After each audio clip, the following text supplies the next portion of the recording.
This video was made possible thanks to the support from my patrons. Pledge today and you can be involved in what videos get made next, and also get early access to them. Link in the description.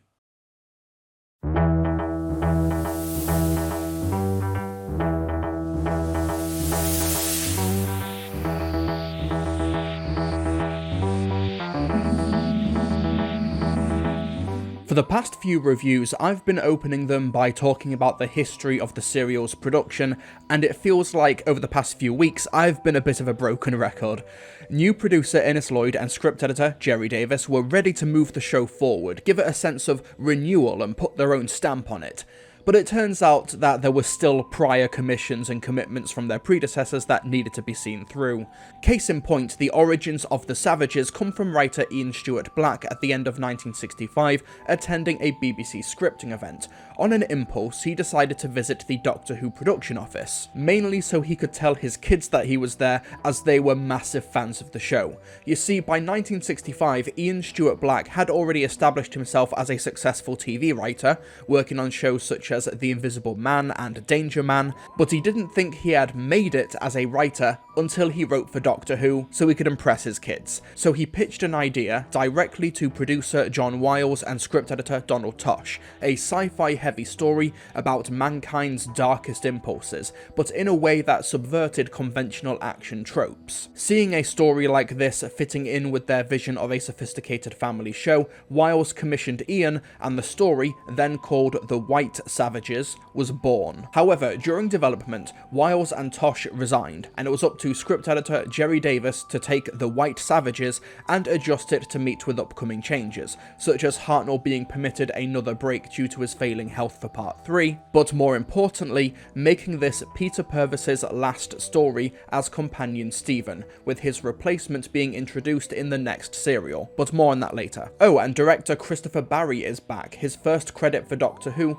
since season 2's The Romans. Unfortunately, this story was junked shortly after broadcast, meaning this is another review where we are relying on Telesnap recreations. While producer John Wiles did not commission Telesnaps for the preservation of his serials, Innes Lloyd did, which is why, despite so much missing material from the next few seasons, we do actually have full Telesnaps up until The Mind Robber in season 6. We also have a few seconds of off-air recordings from an Australian fan from parts 3 and 4, and a copy of the story, which was sold to Singapore, also remains unaccounted for, so there's always the slightest hope that this serial will one day be found. Anyway, let's get on to the review. The Savages has the Doctor, Dodo and Stephen land on an unnamed planet in the far future. Savage, cavemen-like creatures roam the wilderness outside of a great city, whose inhabitants are ruled by a group called the Elders, who are reigning over a time of peace and prosperity. However, there's clearly a catch to a society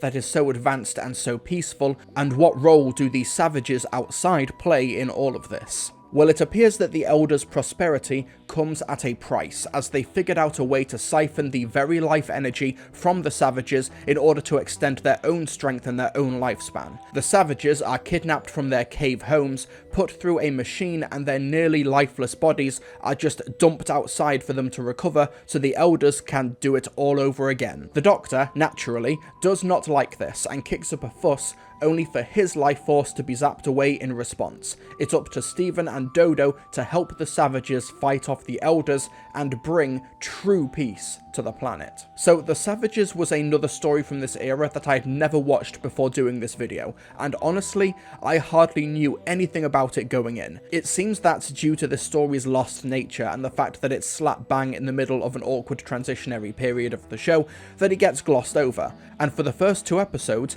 I thought that this was one hell of an underrated gem. I love the premise, I love how furious the script is about this sci-fi but still reasonably connected to modern society parasitic upper class premises, and I thought the performances across the board were really strong. But then, once we got to parts 3 and 4, and the Savages completely ran out of steam, then I started to realise why this 4-parter is often neglected within the fandom. But let's give this story its due and go over just what works so well about those opening 2 parts. The opening is a bit generic. The TARDIS lands on an alien planet the Doctor goes to explore, leaving Steven and Dodo by the TARDIS to have fleeting encounters with the savages on the planet, leading to confusion as to whether or not the Doctor has landed them in the far future or back in time in the Stone Age. So far, so standard. But things start taking a more interesting turn when the Doctor and his friends are brought into the city by a group of guards, and it seems that not only do the Elders, led by Jano, played by Frederick Yeager, know who the Doctor is, they are big fans. We have all known about you for a long time. Look! We have charted your voyages, from galaxy to galaxy and from age to age. But we never thought that we would meet you face to face. This is a great moment in our history. To mark our admiration, we would be pleased if you would accept the office of one of our High Elders. Well, my dear sir, that's very good of you. Yes, very good of you indeed. Yes, I don't remember being so highly honoured before like this anywhere I've been. This is pretty fun. It makes me wonder if these guys actually get BBC television on their screens and have been watching Doctor Who. Are these the people that the Doctor wished a Merry Christmas to in the Daleks' master plan? But they're clearly not that big of a fan of the Doctor, because they don't seem to know that he travels with companions. Maybe they're a few seasons behind, I don't know. As I told my young friends... You're not alone? Good gracious, no. Did you expect me to be? We've had no information about your companions. Oh, they're very pleasant, yes. They're both very pleasant, apart from their juvenile exuberance. Yes, I'm sure you'll like them.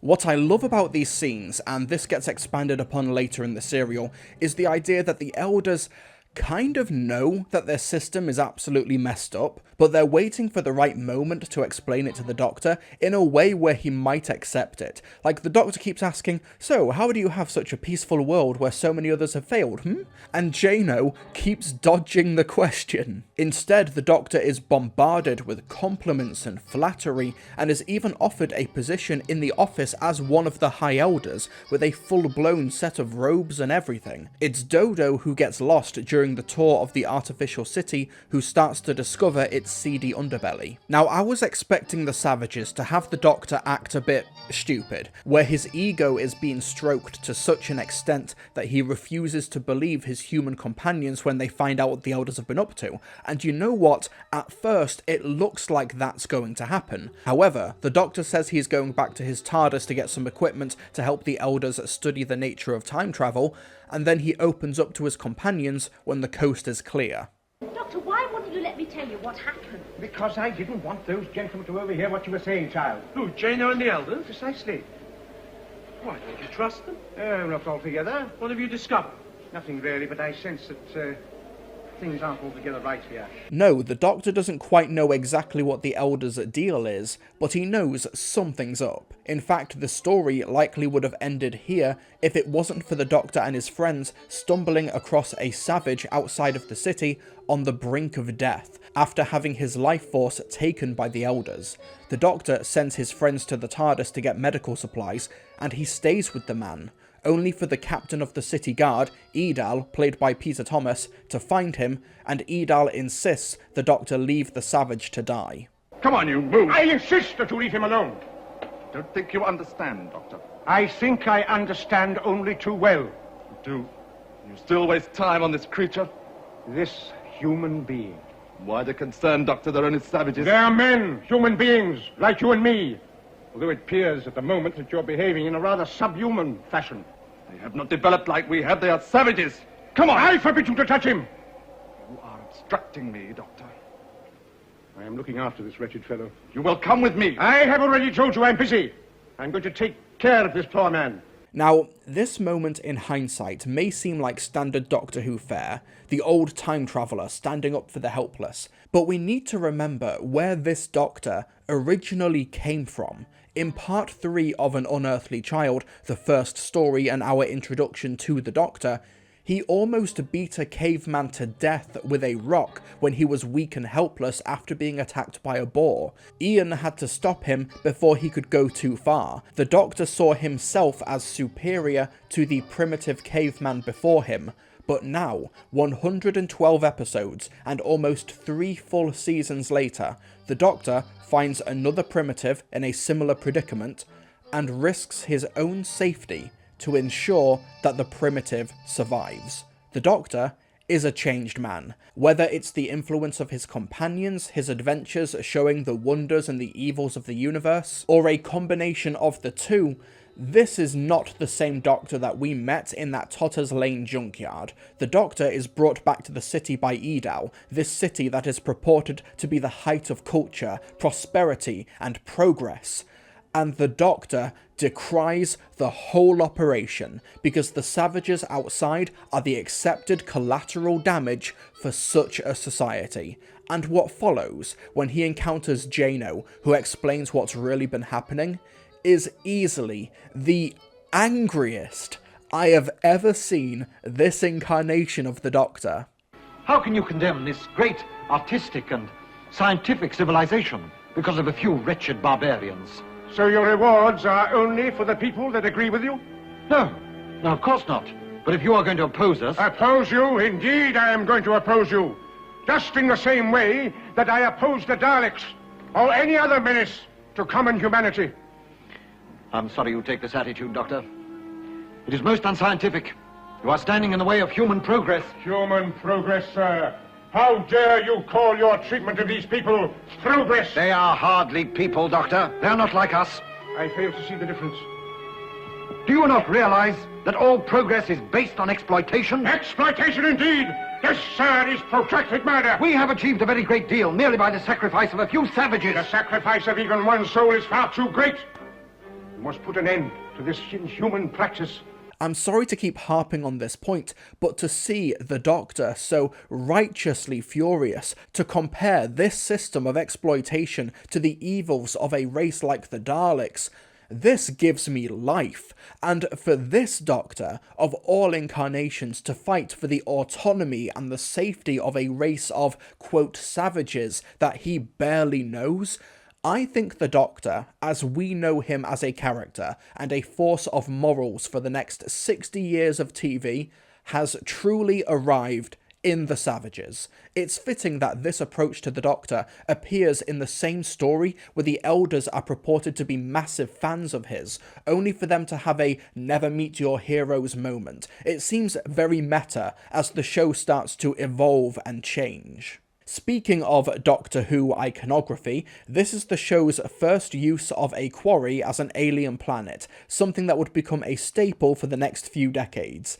The city itself, however, is a bit more bland, and it's here where we start getting into a few problems with the savages. But first, Jano recognises the Doctor as a higher life form who cannot be allowed to leave the planet, so decides that he should be taken to the city's hidden rooms and have his life force extracted, leading to the cliffhanger ending for part 2, which is an all-timer. The Doctor, unconscious and in a glass chamber, is having his energy zapped away. Stephen and Dodo are trapped outside of the city with the savages, so rescue is not on its way, and God, the rising tension as to whether or not the procedure will even work is so effective. 20. Wonderful! It's amazing. You must have tremendous strength. 21. Central reporting. 22. Vaporization is perfect. Everything is working. It's going to be a classic transference. This is our greatest success. 1.5, 0. 26. 2.0, 28. 0. 29. 3.00. 31. 3.5, 0. We've got one story left of Season 3, but I think that the ending of The Savages Part 2 is my favourite cliffhanger of this whole season. Unfortunately, like the serial The Ark, the mid-story pivot is fascinating, but its execution leaves a lot to be desired, and the issues start mounting up. Let's go back to the city itself. Now, the premise of the story is terrific, and it's vague enough where you can project your own interpretation as to just what it's meant to be an allegory of. Is it capitalism? Is it class warfare? Is it apartheid? Yes, I guess. But maybe the apartheid one is a little bit sketchy because the working title of the story was The White Savages. But Jano, despite being played well by Frederick Jaeger, is given makeup to darken his skin. So is this a race-swapped apartheid allegory? But why is Jano the only character in the story who this has happened to?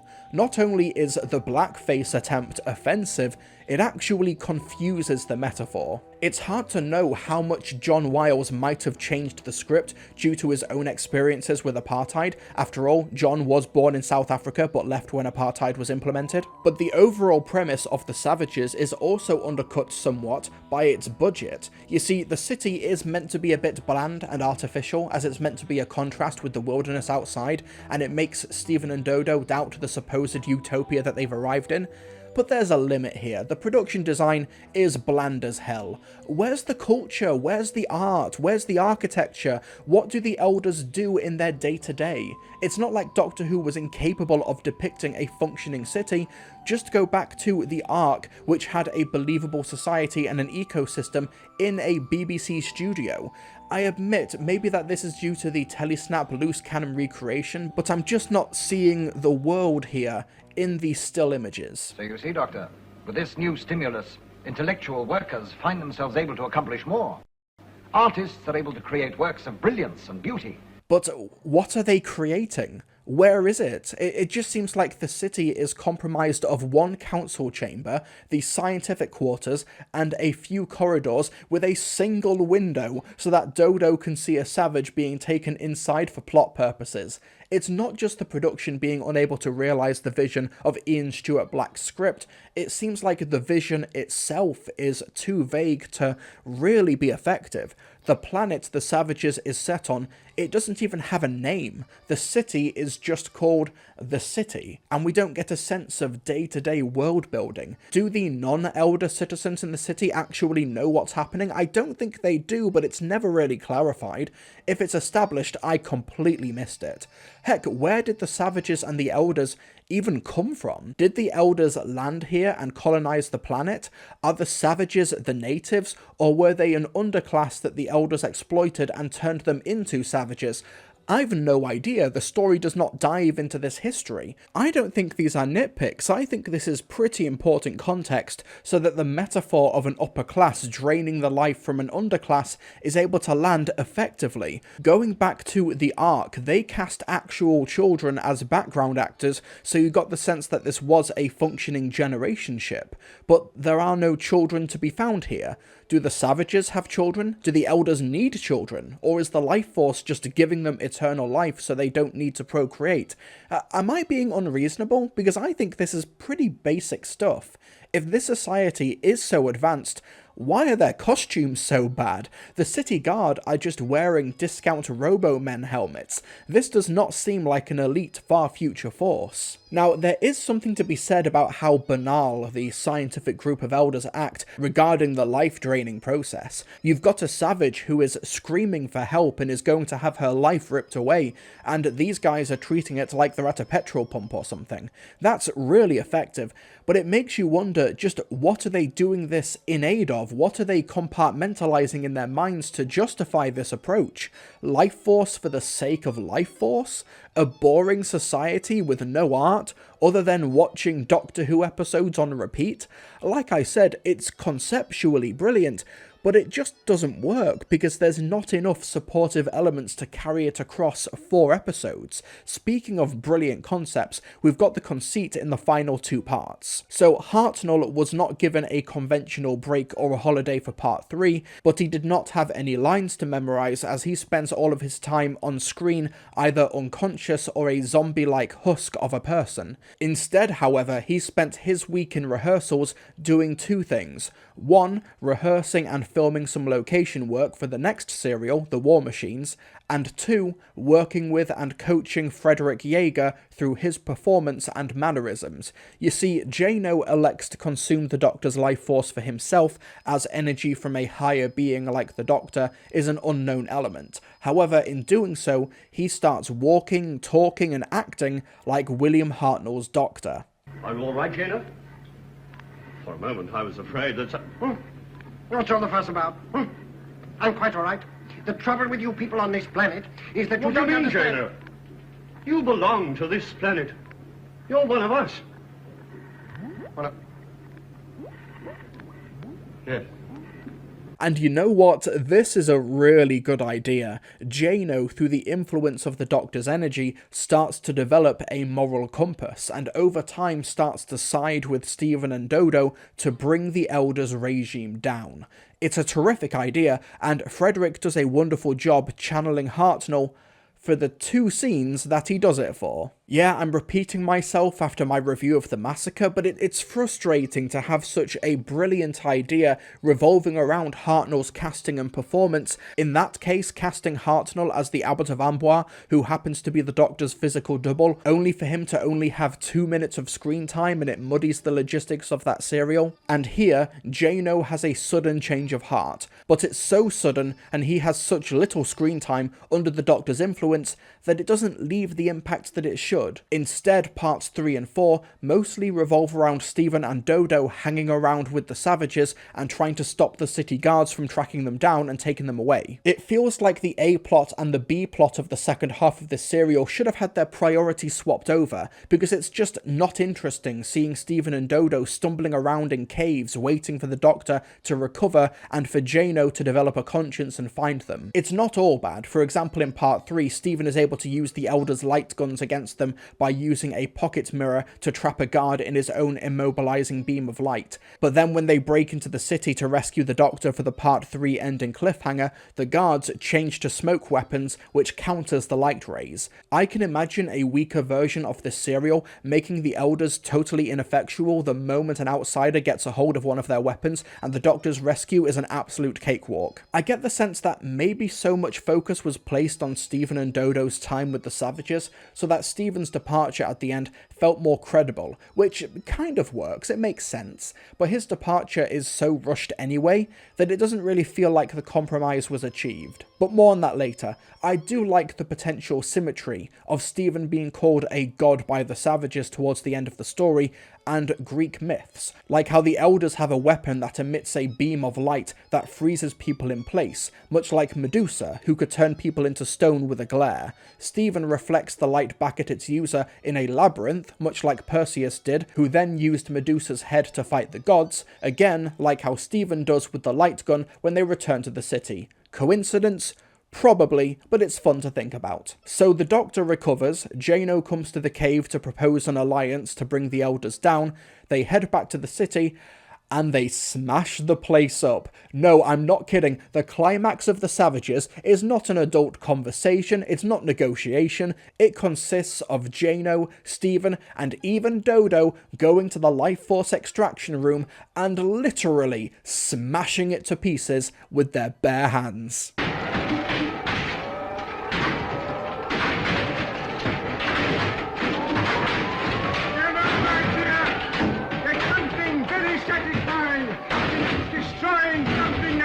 Don't you think? Yes! It's a shame that this episode is missing, because it must have been so fun and cathartic for the actors to just bash apart and dismantle a whole BBC studio set on camera while recording a drama as live. I want to see how they did it. However, while some 8mm clips survive from our Australian fan recordings, I can confirm now that in Japan, they did a live-action recreation of the Doctor being let loose on the set, which I've managed to acquire and will play for you now.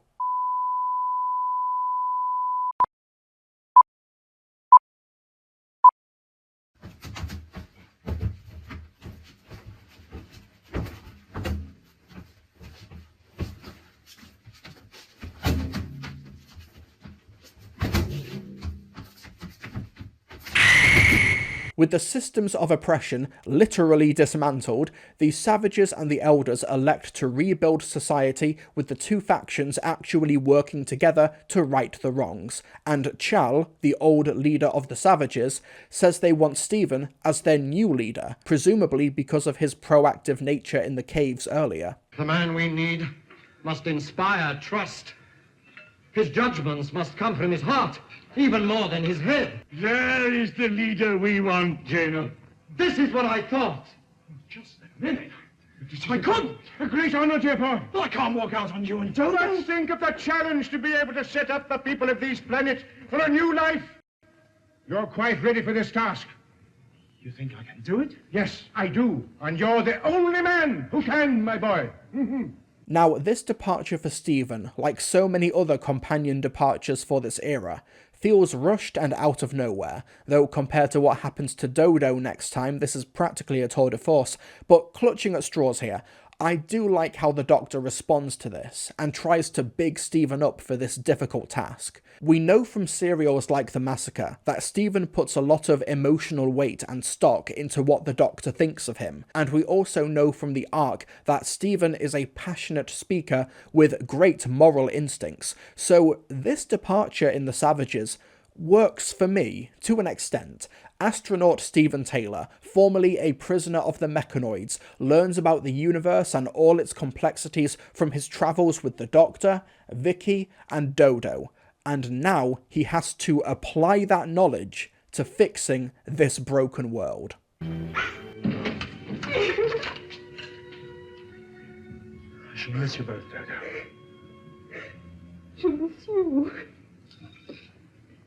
This may seem like a controversial opinion, but I'm thinking that Stephen might be my favourite companion of the Hartnell era. Yeah, he's definitely walking in the slipstream of Ian Chesterton, but so much of what I loved about Ian is his pairing and dynamic with Barbara. Those two you very much have to consider and regard as a pairing, whereas actor Peter Purves often had to step up to the leading man role all alone due to his co-star's ailing health. Stephen faced the Daleks twice, challenged the Doctor's principles, acted as hot-headed diplomat, attempted travelling singer and soldier of Greece. From comedy to drama, Peter Purves demonstrated unmatched range during this era, and I'm genuinely sad to see him go. But as rushed and kind of out of nowhere as this departure is, in principle, I agree with the Doctor.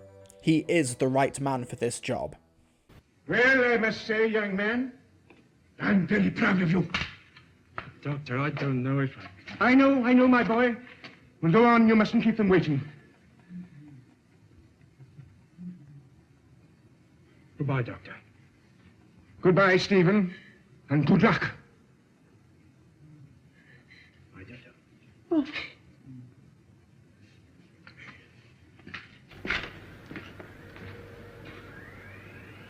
Now, Peter Purves had mixed feelings about leaving the show. He wasn't very happy with the scripts or his character, but this wasn't his decision, as Jerry Davis did not renew his contract. But as a souvenir from the Doctor Who production team, Peter took home the large Trilogic game prop from the Celestial Toymaker, only for him to consider it a omen of bad luck, because after leaving Doctor Who, for a year and a half, he received no offers for work. Failed audition after failed audition, until he threw away the supposedly cursed object, and the next day the phone rang to offer him a part on Z Cars. After that, he was invited to audition for a presenting job on the children's show Blue Peter, a role which he held for over 10 years, with attention often being brought to his time on Doctor Who. Well, Peter's got a great collection of letters that all concern him, and it's from people who seem to have quite a long memory. Yes, they have, because every single one of these letters asked the same question. Was I ever in Doctor Who? So, well, I was, but it was a heck of a long time ago, 6 years, and I think they've done very well to recognise me too, because I looked quite different then. For one thing, it was in the days when I had a much shorter hairstyle. I love watching these old clips from Peter Purves' time on Blue Peter, from the out-of-control campfire in 1971. We're on fire, so we'll just get the firemen in behind. What a performance! Lulu, the baby elephant, urinating and pooping on the studio floor. And, we're having a slight penny down here. Slight problem. Get out of the way, I think. You're supposed to be drinking it, Lulu. It happens to all elephants, no doubt. Alex, thank you very much indeed. Can you? Yes, I'll take it. Just stand back a little bit. Oh, dear. And him, along with co-presenter John Noakes, demonstrating a brand new invention in 1974, a portable, cordless telephone. So the first thing I've got to do, make sure it's switched on, which it is, put up my aerial. Now, two things I must do. First of all, by the magic of television, you'll be able to see Johnny waiting for my call at the same time as I'm speaking to you. So first of all, to make sure I've got a line, dial 0. That's the same as picking up a handset. That's it, I've got the line. Now, his number, 84. And it's ringing in the studio. Hello, John Noakes here. Hello, John. Fancy seeing you. Or rather hearing you. I can't see you at all, actually. What's it like out there? It's soaking wet as well, you know, but it's lovely in the studio, isn't it? Damn, the future is now. I hope they catch on. Peter Purves is still involved in the show and the fandom to this day, regularly attending conventions and screenings, acting as a consultant on the animated recreation of Galaxy 4, and he's reprised the role of Steven Taylor regularly with Big Finish productions, including often filling in for the role of the First Doctor. I actually think he does a better First Doctor than he does Steven Taylor in some of these sets. Do not judge another culture by your own. We have all much to learn from one another. Is that not why we travel? I thought it was because you can't control the TARDIS.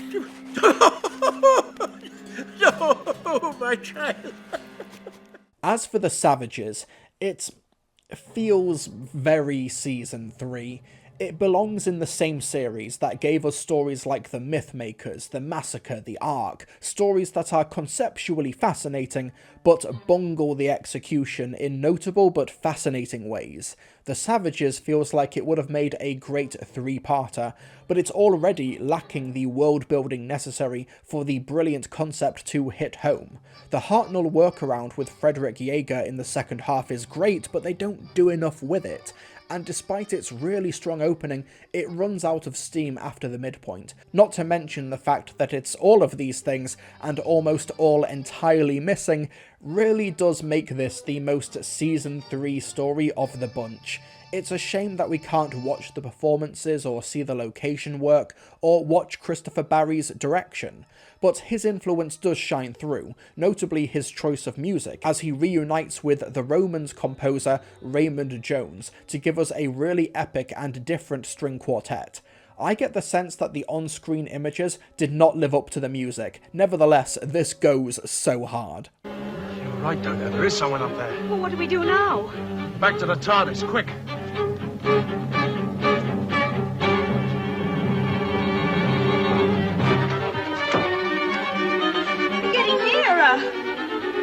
The Savages is a basic sci-fi. It starts very strong, with great characterization for the Doctor, a strong premise, and it looks set to go in some really interesting directions for its second half, but it just doesn't stick the landing. Audiences agreed, and despite the harder sci-fi elements, the audience were tuning out, with Part 4 of The Savages getting a new lowest audience figure of 4.5 million. This may take place on an alien world, but the whole cast is humanoid, and there's no alien threat or campy rubber costume to light up the imagination of younger audiences who did not really gravitate to the serial. Steven's departure is short, but sweet though, and I actually think that this is a story that's worth watching. It's frustrating that it did not live up to its potential, but you can't say that they didn't try with this one. A lot of passion clearly went into The Savages. I just don't think that it wound up in the finished works. But with that, we've now come to the end of John Wiles's influence on Doctor Who, because from next week, for the Season 3 finale, Innes Lloyd and Jerry Davis can finally return the Doctor to Earth to establish a new tone for the show, and perhaps most importantly, a new set of companions, as Dodo departs and we meet Ben, Polly and a giant robot in The War Machines. I'll see you next time.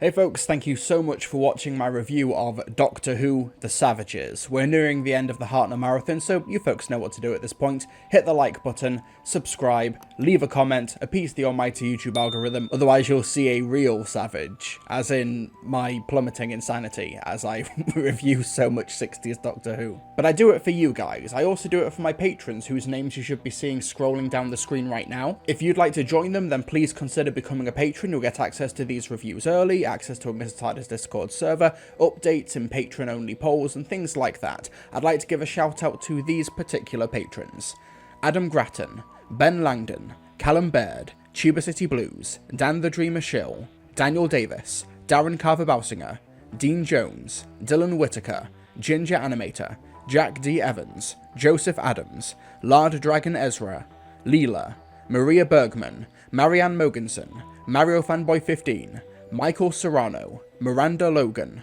Nate Harris, Nick M, Palex, Pat Andrews, Randall Sprinkle, Raven Woods, Reese Lloyd, Ross, Ryan Duncan, Sam Montgomery, Samuel Whitaker, The Evil Dalek, The Brit Sniper, Toby Loxton, and Will. Thanks to my patrons, thanks to you for watching this, and I'll see you folks next time.